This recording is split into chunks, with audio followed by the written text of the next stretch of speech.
Assalamualaikum warahmatullahi wabarakatuh. Nama saya Rika Agustin, NIM E2019-1190.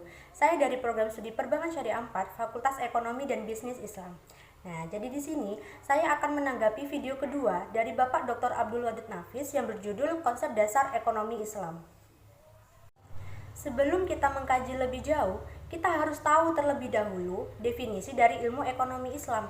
Nah, jadi ilmu ekonomi Islam itu adalah sebuah cabang ilmu yang membahas dan mempelajari tentang perilaku manusia dalam memenuhi kebutuhannya dan memuaskannya untuk mencapai falah berdasarkan pada prinsip-prinsip nilai Al-Quran, Sunnah, Ijma, dan Qiyas.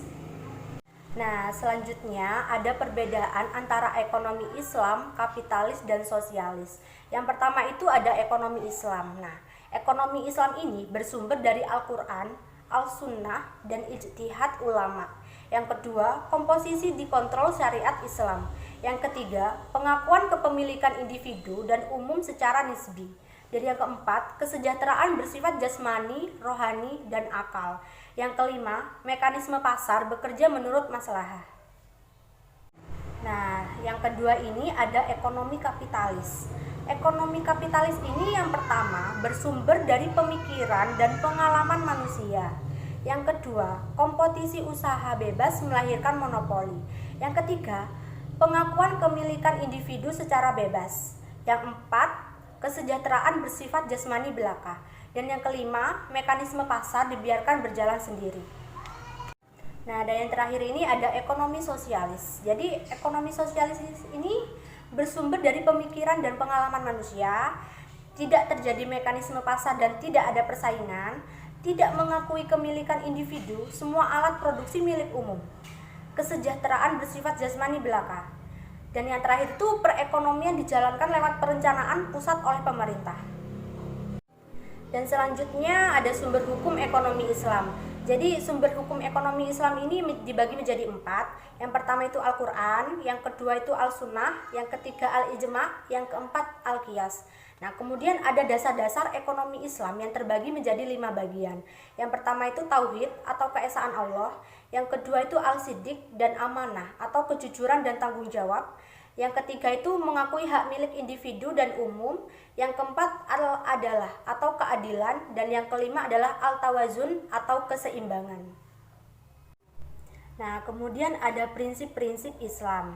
Nah, prinsip-prinsip ekonomi Islam ini harus bebas dari maghrib. Apa itu maghrib? Jadi maghrib ini adalah sebuah singkatan dari maisir, goror, dan riba. Nah, maisir ini adalah memperoleh sesuatu dengan sangat mudah tanpa kerja keras atau mendapatkan keuntungan tanpa bekerja. Kemudian goror.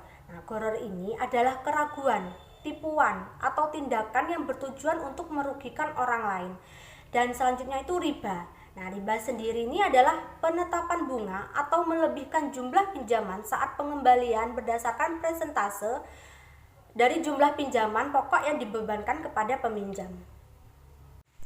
Dan yang terakhir adalah karakteristik ekonomi Islam. Jadi karakteristik ini ada banyak sekali.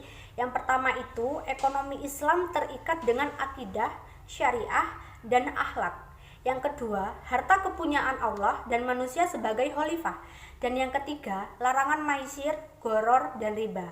Yang keempat, keadilan keseimbangan dalam melindungi kepentingan individu dan masyarakat.